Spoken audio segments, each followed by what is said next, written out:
All right, we are back in my garage, and this week I have the opportunity to check out the Volkswagen Atlas Cross Sport. Now, this is the 2-row version of the 3-row Atlas. So, a little bit more compact, a little bit sportier, and more cargo room, actually.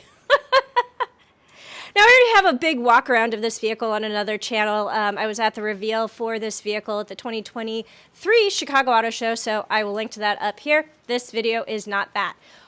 What I'm going to do in this video is going to tell you what I like and what I don't like on the Cross Sport. As a Volkswagen owner, I feel like I'm probably a little bit more critical than maybe other people would be. So, yeah, we're just going to dive right into it. Let's check out this week's car du jour.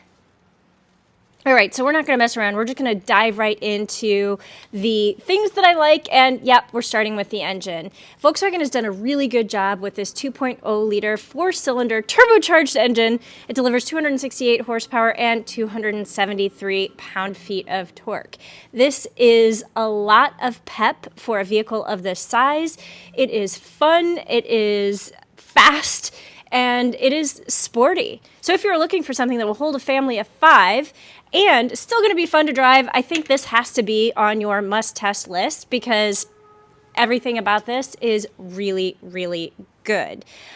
It's fun to drive, it has really good handling, and so, yeah, this has to be the first thing that I like about this vehicle. Finally, Volkswagen has made an SUV that is fun to drive. And I've been very critical of the Taos and the Tiguan because, but this, yeah, this is actually good. All right, before I leave the cover of my garage, I want to talk about the next thing that I really like on the Volkswagen Atlas Cross Sport, and that is going to be the lighting signatures. I feel like they've done a really good job with both the interior and the exterior lighting.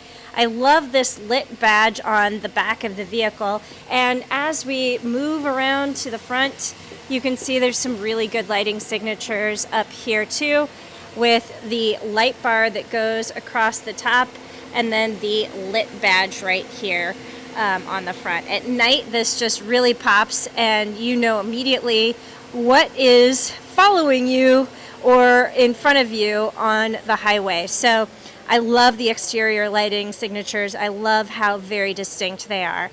So now let's just pop into the passenger side of the Cross Sport to check out the lighting because I think this is a really cool feature right here. This lights up on the dash. You have some really nice ambient lighting that goes across here. You can see it also comes underneath the hand grip here to open the door handle, and it also is on the door panels in the back. So, I don't know. I kind of geek out over ambient lighting. It's just very interesting to me how different automakers handle it and, you know, what they do to make it a little more unique. So, let's see. I think there may be the possibility to change the ambient lighting. So, interior ambient lighting. There we go. So, instrument cluster lighting. You've got some different settings here. So, you can turn the ambient lighting on and off. You can make it bright or you can make it dark. I like it bright. You have an automatic color, or it looks like you can select your color. Ooh! Look what just happened there. Okay, so automatically it's going to default to red, but you do have the option to change it to anything you want because you can kind of slide your finger along here. So if you're feeling a little purple, you can do that. You're feeling a little bit more pinky orange, you can do that. Let's see. My fingers are really cold. This is going to make my do not like list, by the way. I hate that everything is on a touchscreen because when my fingers are cold, it does nothing. Green. I'm feeling a little green today. You know what? I'm leaving it on green because I am feeling the green. But I like the fact that you can adjust it. You have a little color wheel not color wheel, color line here. And look what happens. It changes your behind the wheel color in addition to the color on your dash and door panels. So all of that to me is just really flipping cool. Though this is a more simplified version of the virtual cockpit, I really like this digital display because you have the potential to customize it a little bit. So you can customize what goes here, and then what goes over here. But you have this right here that will allow you to adjust what is going on in terms of the different sides. So if you press this right here, it'll show a menu that pops up that allows you to select different things if you want to put it in that area. And so I like the fact that you can kind of customize each side to what you want. I tend to like to see what's on my music, so where did the audio go? So we'll just leave that over there. But you have the same menu options on the left side as well. And if you want to change the center, you just kind of press up. And you don't have many options there. So you can show your gear display, you can show your speed, and that is about it. But again, I like the fact that you can put what you want in those different spaces, and I really appreciate that. And another thing I will point out is when you are in Apple CarPlay, if you're using Apple Maps, you can get it set up so that it'll show what's going on in Apple Maps behind the gauge cluster. Another thing that I really like about the Volkswagen Atlas Cross Sport is going to be the overall design. So from this panoramic moonroof to the perforation on the seats that are lined with blue, which add a little character and texture to the pattern that you have on the seats, to the stitching on the armrest, everything they've done here is just really good in terms of design. I think it looks upscale, it looks up level, it looks just finished. I think this is a great example of what Volkswagen should be in all of their vehicles. And again, just really well done and nice design. Now, along with that, I'm going to comment on the fact that you have wireless things that I appreciate, from wireless Apple CarPlay to wireless charging, but then you also have your USB-C ports right here. So if you don't like wireless charging, or if your phone gets too hot, which it will, you can switch over to a wired-in connection. But just everything about the details on this vehicle are really well done. And mixed into that, obviously, is the ambient lighting that I've already mentioned. So I don't know. The design on the interior specifically is just, you got to give it the chef's kiss. It's really good. Now, the final thing that I want to talk about that I really like on the Volkswagen Atlas Cross Sport is going to be the cargo space. This is a lot of room, and I really appreciate it. If you have a family and you want to take a road trip, you can fit all of their luggage back here. You can stack some roller boards, you can slide them in, put the backpacks on the front. There's a lot of space back here. If you have kids who have athletic practices, hockey, soccer, baseball, yeah, their gear is going to fit back here. If you've got a stroller, it's going to fit back here. And I'm going to tell you, my mother has mobility issues, and I'm habitually taking a walker in and out of various and sundry vehicles. It's going to fit back here. And here's the other really nice thing. With the lower load floor, it's really easy to put things in and out, and I definitely appreciate that. But, I mean, for spatial relations, like, I'm the size of an average 10-year-old, and, you know, you've got a little bump out here so that you could put golf bags in here. You've got a lot of space as it kind of comes back here. So I really, really appreciate just the fact that this is a 2-row SUV that actually has some cargo space to fit things.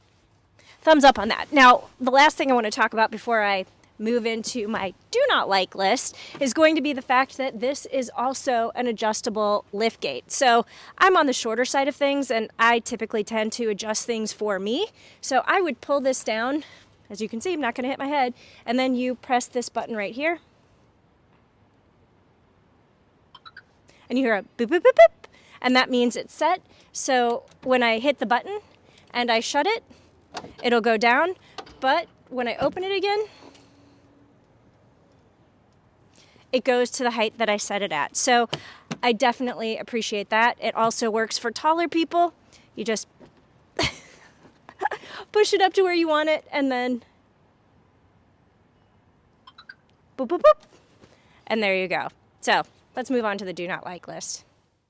All right, I want to kick off my do not like list with my driving position because this is kind of a big one. And somebody who's taller than me may not experience this the same way, but petite drivers, be aware. While I feel like I'm not too close to the steering wheel, this is a really good distance for me. The problem that I'm encountering is the fact that this has a really high belt line. And so my visibility out of the front and the side windows is a little bit ish. And I'm going to point out that especially this right here, the side mirror, creates a huge, huge blind spot. So whenever I pull into a crosswalk or at a four-way stop, I always find myself kind of going like this, you know, looking around to make sure that nobody is getting ready to cross the street. And for a smaller, you know, this isn't a huge behemoth of an SUV. So for a vehicle that is not like a truck or a full-size SUV, that's a bit of a miss for me. You know, just the higher belt line. I know this is supposed to be sporty. I know you're supposed to, you know, sit lower and feel like you're driving a sports car, but this isn't a sports car, and this is more of a family vehicle, and I want to be able to see better. So that, for me, is a little bit of a problem. I'm 5 feet tall, so if you're on the petite side of things, just make sure you're comfortable driving the car. Spend time.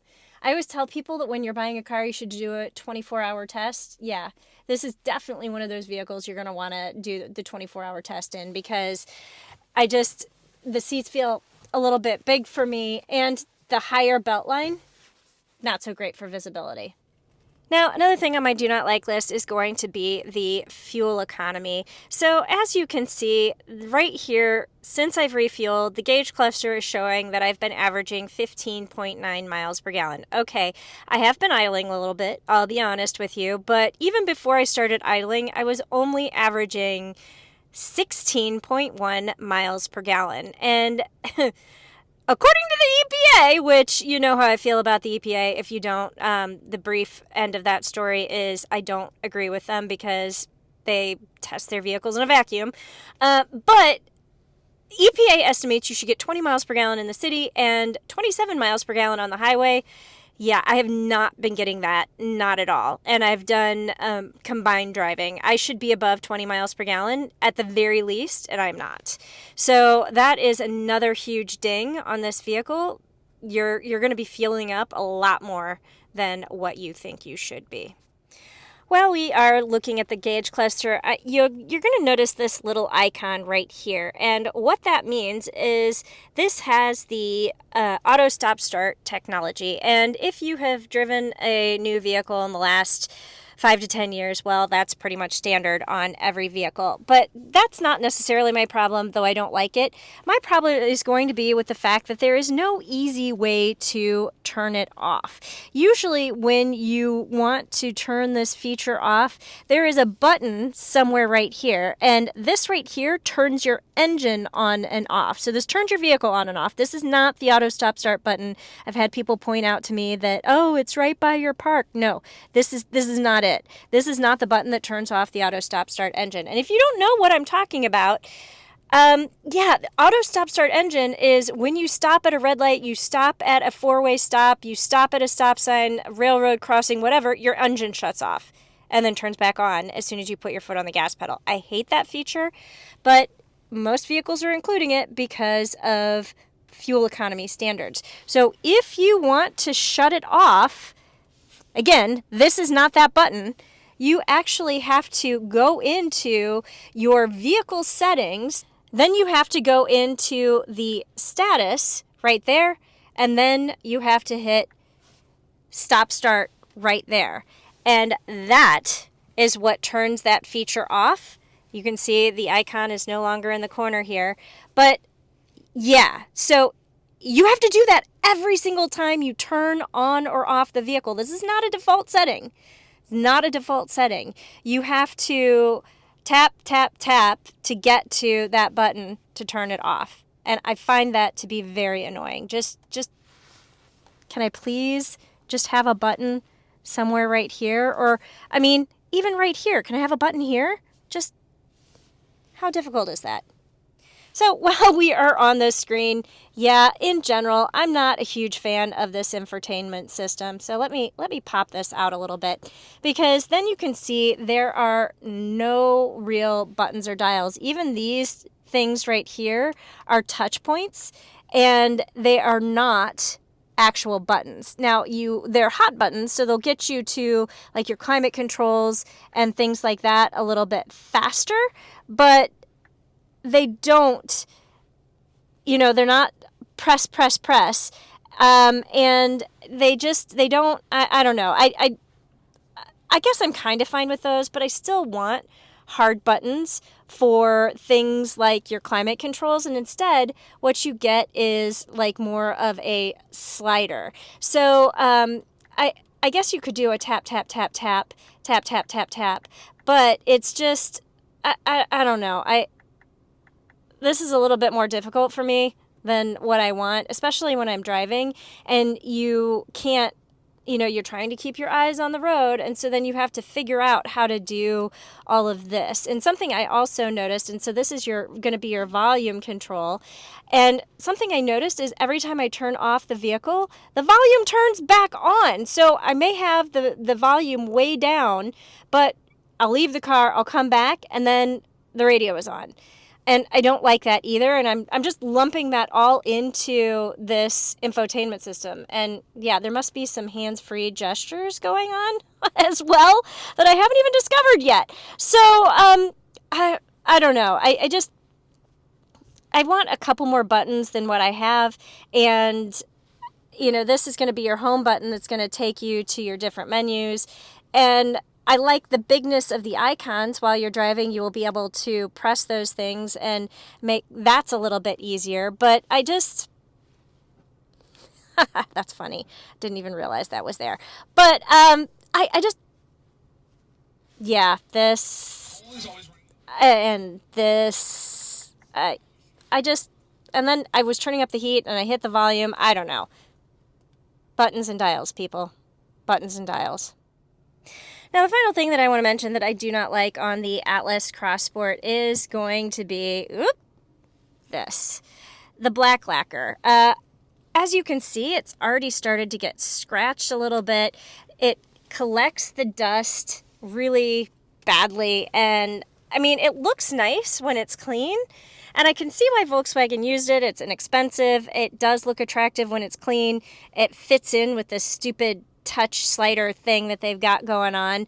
But in general, I just think that it is a little bit difficult to maintain, and it's going to scratch and fingerprint, and it's just not super long term in terms of a material that is sustainable and is going to continue to look good. So if you are OCD, that is probably going to bother you a lot.